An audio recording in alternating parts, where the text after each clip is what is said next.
Maali garuu suma feere jettee mana baastee karaa gubbaa dhageessistu. Waan kana caalu maalan si affeera?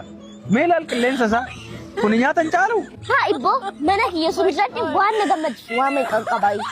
Ani koo sin affeera waan ati barbaadde yoo barbaadde bargarii yoo barbaadde piizzaa yoo barbaadde saanduchii yoo barbaadde juusii waanuma ati barbaadden si affeeraan.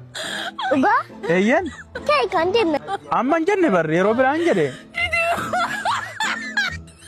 Guyyaa biraa yoo barbaadde cooma sumurachiisa shi.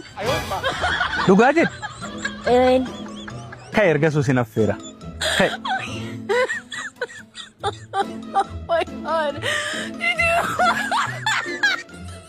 Ani abbaan kee jechuudha.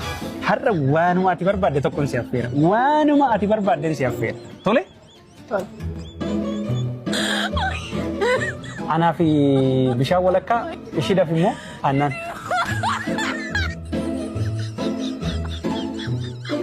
Waan bareedaa si'eeti jedhamti?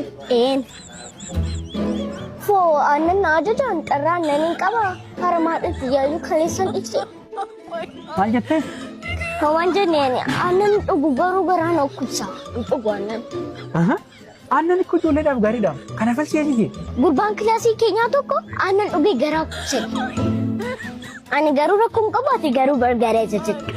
Ani koree bunyaa dhufeera. Abbaan Oromoo fuula ijoollee salaalee hubata. Abbaan kiyya garuu waan tokko isa gaafatanii sun hubatu.